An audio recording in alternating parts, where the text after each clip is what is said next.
And the true believer knows that none of this is in vain, that this is all jihad, that this is all ibadah, and that this is all counted for by Allah subhanahu wa ta'ala.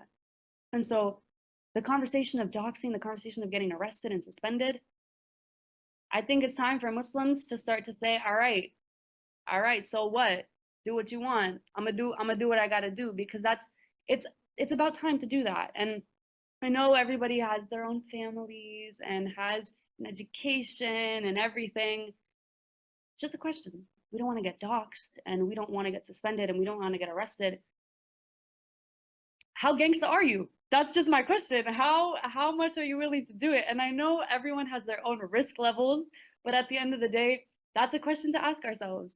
How committed am I to this? To what extent of my personal material gains am I willing to sacrifice for this bigger noble cause? And subhanAllah, I truly believe that when your heart is in the right place, if you get suspended, if you get doxxed, because it's bound to happen when you're doing a righteous cause and when you're doing something for the sake of Allah here in the West, it will never ever be in vain. And the true believer does not fear that, because the true believer knows that the akhirah is a promise.